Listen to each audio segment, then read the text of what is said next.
United Caring Shelters training video. I'm Jillian. And I'm Jordan.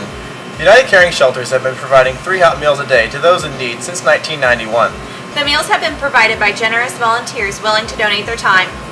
In order to ensure that those meals are as safe and nutritious as expected, proper food safety procedures must be observed and practiced. Today we're going to be going over some situations and dealing with some practices to keep our guests safe.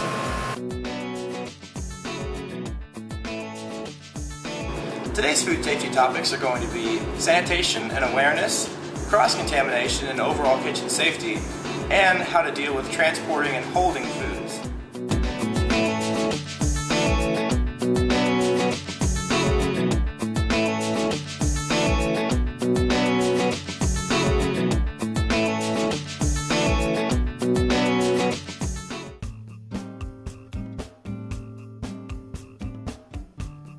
This is the outside view of the front entrance, where volunteers would typically enter on a regular day.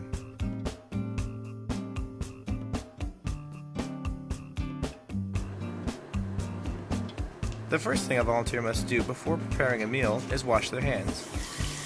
Always use warm to hot water and thoroughly rinse your hands. Use a good amount of soap and lather vigorously, making sure to wash in between your fingers and on your nails. This process should last 20 seconds.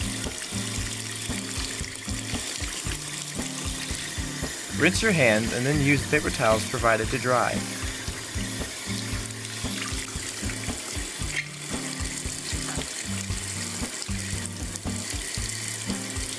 Then use the paper towel to turn off the faucet. Germs can live in any moist, warm place. Your hands are the perfect environment. This is why washing hands is so critical to the elimination of disease. Next, the volunteer will put on an apron to keep themselves clean.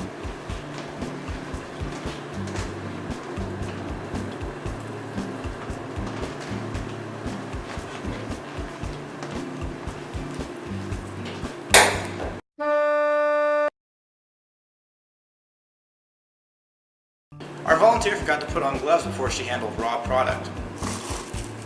Gloves are very important to use whenever you're using raw products, but you should always change them to avoid contamination, and they should never be used in place of hand washing.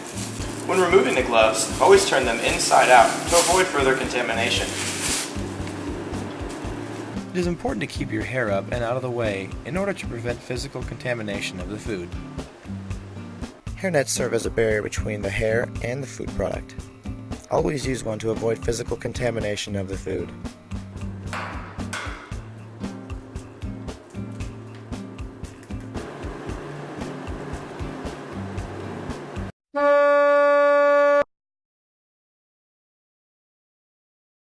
When dealing with raw food, always change your gloves before moving to a new task, and then wash your hands.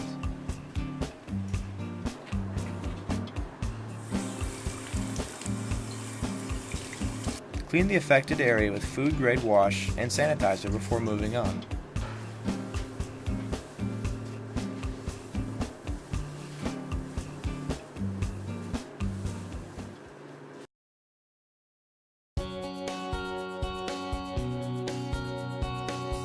In this portion of the video, we'll go over a few important topics to be aware of in the kitchen for your safety. Those topics are where to find the first aid kit, where the fire extinguishers are, and where the cleaning supplies are, just in case anything happens.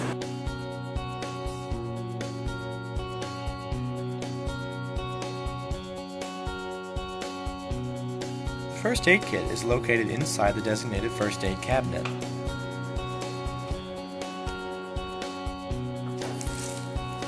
If an accident should happen, follow these procedures. Dispose of your gloves, then immediately go wash your hands.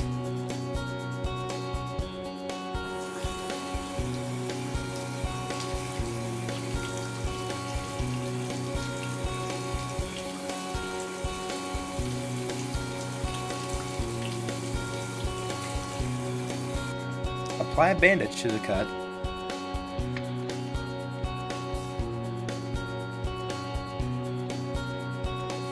Put on clean gloves.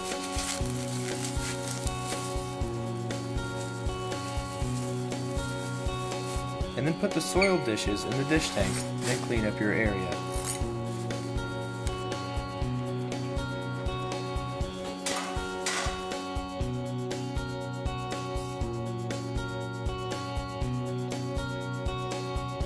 There will be extinguishers for the kitchen for paper fires, chemical fires, and ones for grease fires underneath the range hood.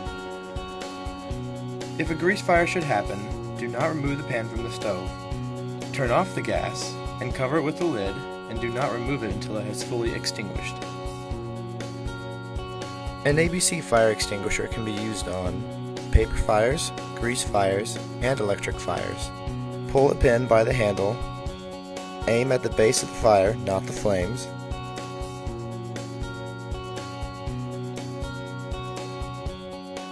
Squeeze the trigger and sweep at the base of the fire. To prevent other chemical contamination, do not store cleaning supplies near food.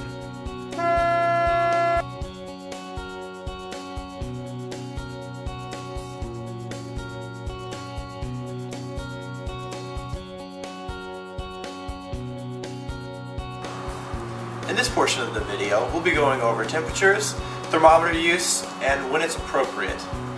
We've got a few different selections of thermometers here today. We're going to start with the bimetal dial thermometer. It looks just like this, smaller, and you just insert it into the food and you wait for the temperature to rise with it. One that's faster, maybe a little bit more practical, will be our instant read digital thermometer. You just turn it on, and within a matter of seconds you'll see the thermometer temperature go up. This is a thermometer specifically for meat. It's got a couple different variations of temperatures, and it tells you what to go for. And then we've got a handy thermometer, which is specifically for high temperature food items. And then the oven thermometer will be one that you put in your oven. Very good for checking the efficiency and the heat of your oven. So that's its general purpose. And now we're going to be going over different ways to use those. Calibrate your thermometer. First, submerge the tip into ice water. Wait for the temperature to fall. If the temperature does not read 32 degrees, then adjust with a wrench. In order to know for sure if the food is done cooking, there needs to be a temperature reading. Always make sure to test the thickest part of the food.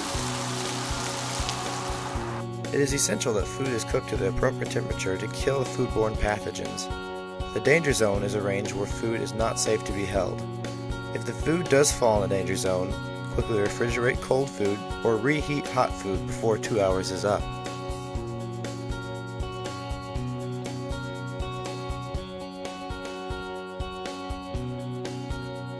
After food is done cooking, it must be handled properly to keep it safe for reuse. The first step is to take the initial receiving temperature, and if in the danger zone, quickly move on. Separate into smaller portions to cool faster. Label and date the food to be used within 3 days. Then store in the cooler for later use.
Hope you enjoyed watching our training video today and learned something too. In conclusion of the video, make sure to take the post test. For additional information about food safety and sanitation, check out the National Restaurant Association's website.